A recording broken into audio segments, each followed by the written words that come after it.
Makadi muri yeZimbabwe kumatima nenyika ese kwamuri. Zita rangu rekuberekwa ndinonzi Selemani Mpochi, but vazhinji vanondiziva ndichinzi MJ aka Majusi.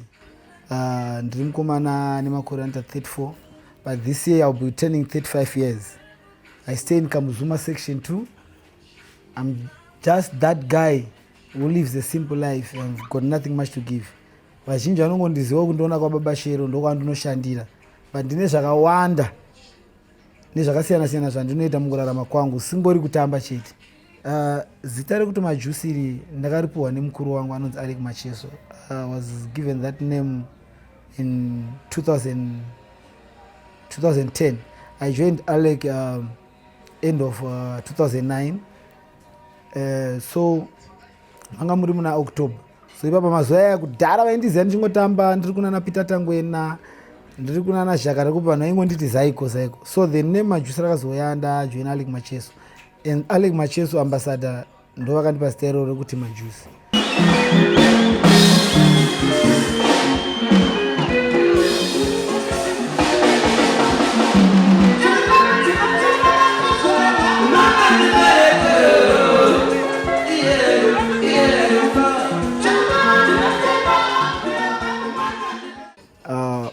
Zvekutamba izvi kwandiri nini zvinhu zvakangozvarwa zvirimo kwandiri. I can say it's an inborn thing. Ndakangozvarwa ndakadaro zviri mani, handina munhu anozoya akamira pakati uyu ndinambisa kutamba, no. Zvangu ndezvechipo. Of course kana chiri chipo then unozi ngawakwendawo kumaresource kuti umaintain zvaunazvo, otherwise jeni yakazongotanga kuuya mchamba kuti ndega ndakangozva ndiri kuti ainini ndokwangu. I could feel it in my veins. No. Izvi ndo zvangu. I've tried kuda kumboita zvebhora chichi. Ndisaona kuti mungu wakubhora ndinofarwa ndoenda kunotamba hangu bhora. Kana ndisiri kubhora ndoenda kuputebho nezvakasiyana siyana.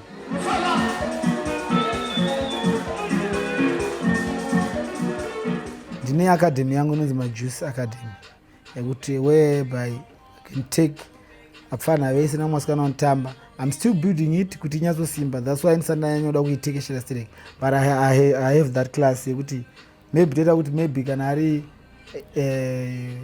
chada kushita video pomwe Alec kana ari kila, they can just come kuacademy. Isusu toita video, tikuda video yedu ibude zvakadai, video yedu song ndei, tikuda maroutines, ndova ndaita izvozvo. Ndo zvimwe zvandinoita kudzidzisa.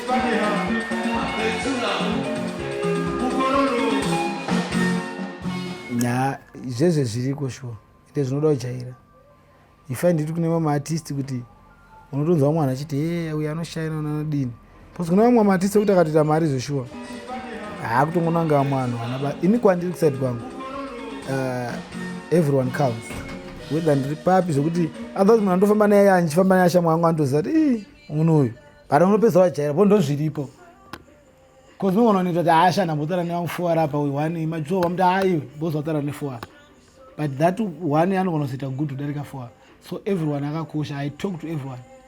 Ndina kuti zvinobowa dzimwe nguva uri kumhanya, but I just find a way kuti ndinopa nzvenga zvirwere zvoti munhu asara nechigumbu. Ndo zvinongodiwa vacelebrity nyonsona ndo vanhu varikudai so, but ina handizvikwanise zvese. Unongoita way yekuti munhu angoti zveshuwa anga ari busy ambotry, but kune zvobva watoratidza vanhu kuti aiwa inini ndine twese kana ndino, because ivava vanhu vacho ndo vanoita kuti maartist isusu tisumukire. Because simba rehove riri mvura, simba remuimbi riri mumatsigiri ake. So kana uri artist uri whatever, if you just put that in head kuti ndisaona kuti hove gungwa rikapo hapana inorarama. Saka iwo mafanzi akangotanga kuti ashade angoporegedza kuuya kushova, ndopaunozengwa kutoda kufamba netsoka kuti vakumhoresa. So it's better kungoti kana varipo mafanzi wese wevharata raraitaura naye hatizive chakakodza nguruve, ende vamwe vakaudzwa hondo nemurwere pfungwa vakati haiwa musiye kupiko, vakasvika imwe zvikaparara. so that's how I control it. Ndakangozviudza kuti nini auya adatara neni changomupawo at least munhu ukamupa kana 1 minute kana akangozi bo but not 1 minute iyo anongamva kuti ashandi kumhanya echi anogona kutosara kamebva anenge asumuka muna mwana majusi epamwe ndipa vanhu 10 angona angasumuka vari 2 majusi vosvika vanhu vavatadzatara navo pavachatodzokera kupa vanhu vaya 10 vakutonzi ona waenda majusi akanovhaira iwo unga uchiti uri kumhanya. So sometimes pane pamwe panoda ngopa munhu wese mukana adatara neyo but at least unongomuratidza mwangu wangu taura zvadatara but ndazodai munhu anotokunzwa motonzwana. So it's very simple.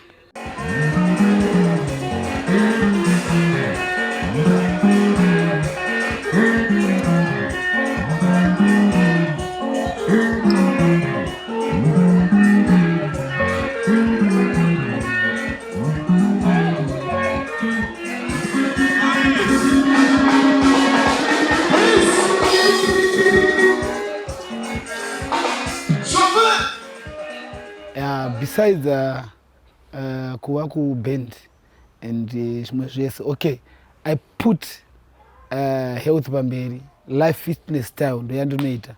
Every day in the morning I wake up ndoya panapa with my guy, my colleague, buda panapa pamba tomanya maybe 15-20 k's. We come back here toita aerobics. It's either aerobics, it depends, core workouts, cross fitness, dzimwe tinogona tine clients edu early in the morning.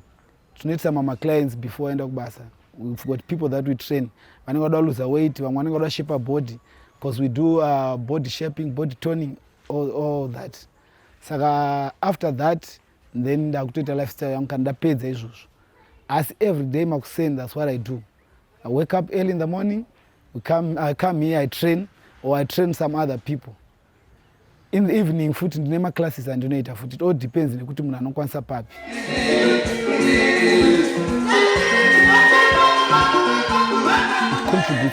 It contributes a lot because you find it kuti pa stage like kwandoshandira nini kwamacheso. If you find kuti kwamacheso the hours that we do that no performer pa stage they are different kune vamwe vazhinji.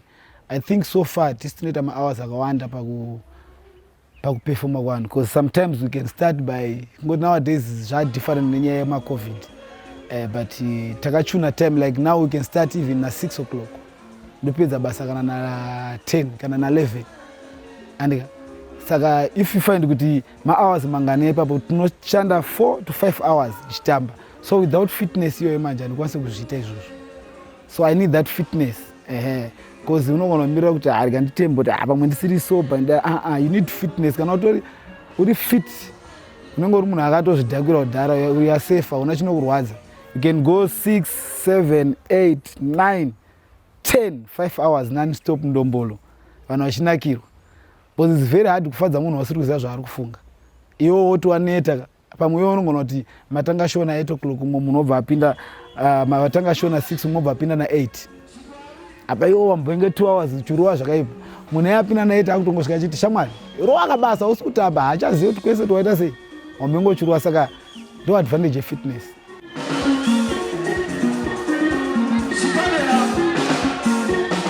Yes, there is some diets that you can follow.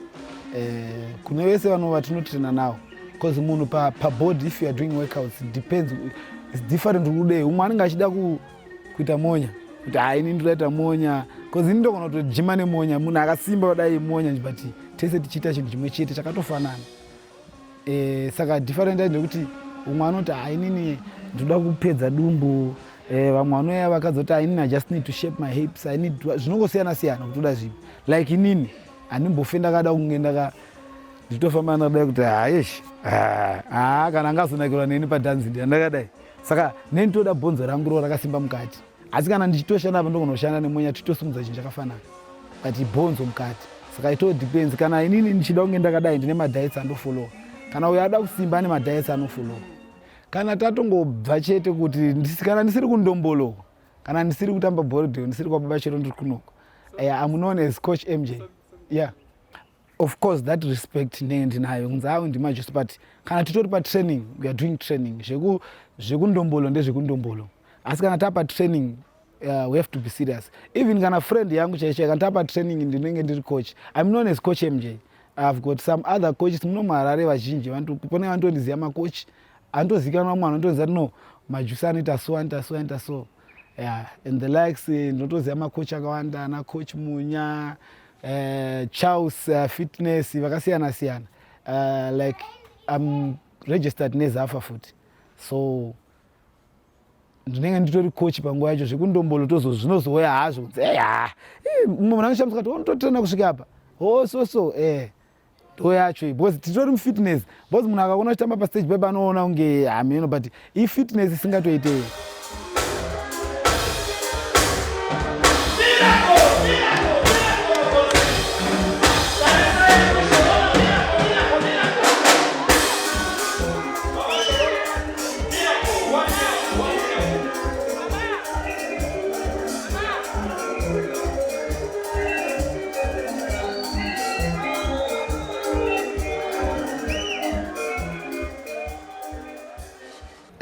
Hello Zimbabwe, hello fellow musicians, hello supporters.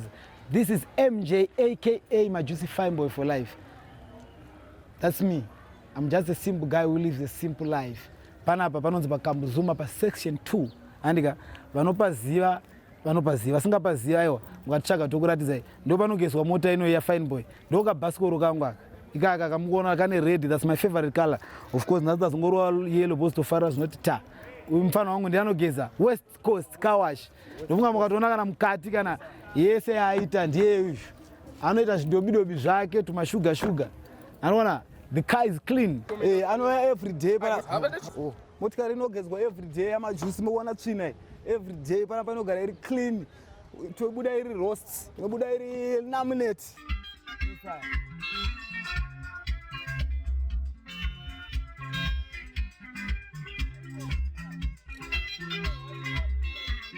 Temtem. Bo ndiripo Temtem. Ngoda ide. Giringu. Uri driver wangu andikurasi. Driver wangu.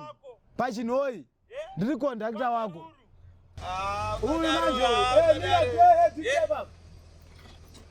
Wakaruru. Uyu manje. Anonzi Giringu. My God, man. Uyu anonzi Giringu. Ndianga ri driver, ndo wakatisa driver. Tichikopera maskiri.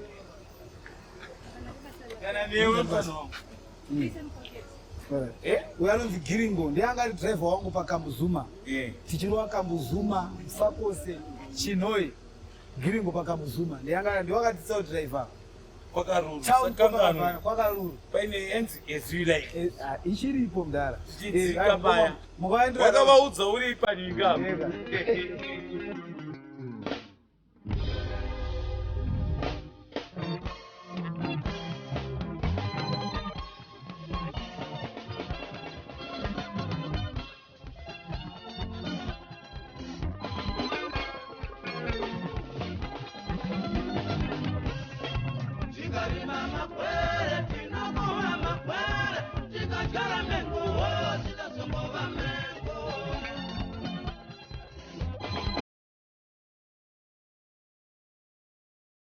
Inini ndinonzi Tasha Matanda, ndichishamwari yamajusi.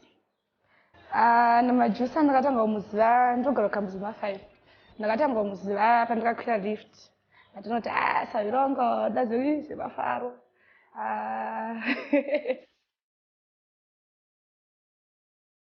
Majusi ndakasangana naye rimwe day. Ndichitoenda hangu kutown kubva atomira bvati baby kwira mota tese. Tiende kutown ubva ndipa lift. Ndaburitsa mari yangu akabva aramba akati aiwa zveke dzako. Ndaendeswa kutown bva tachinjana manhamba ndokutanga kuirana kwatakaita namajusi. Majusi munhu ari bho, haana pressure nevanhu, haadi zvekunetsana nevanhu, anongofarira zvekusocializa nevanhu. Shamwari kupita Tangwina, shamwari ndakanyatsoona njema. Unoziva anoziva ndikapita Tangwina ngoma.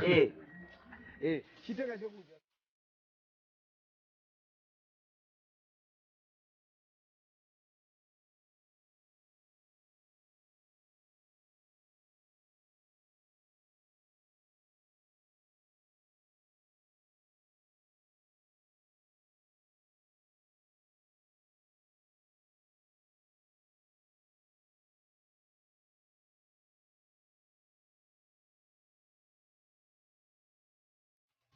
apa nomborwa gochi ndine nguva yandombofarira chikafu chisina mafuta chakagochwa, but my favorite dishes are rice and fish and kana kuti sadza and fish, because fish is my favorite.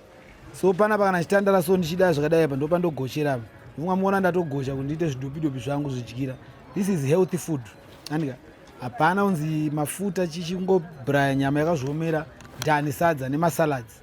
So chikafu changu chandofarira ichi ende ndofarira kudya sadza masikati chete manheru. I don't eat hard food.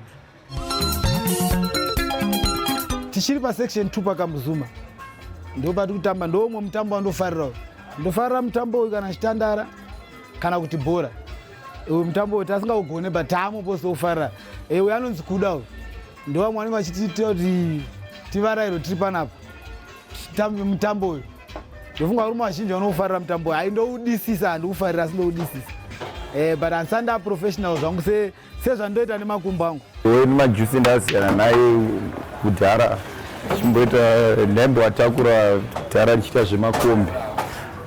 Majusi munhu ari right, munhu ari friendly. Vadikani we, uyu anonzi Tindo Lindo the shoemaker pakamuzuma pa2 ndiye anobata bhutsu muno uyu ndowatototemba nayo. Matai akabvaruka tiri kumujaho kwedu kwegandika pandombolo. Uyu anonzi Tindo ndiye anotisonera.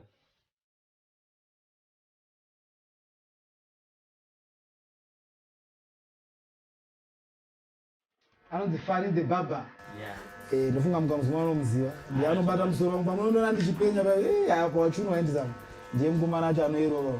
Especially pawiki ndofana kutogera, every week ndofana kutondigera. Kona sina togerwawo nendaita busy but ndofana kuona yeah.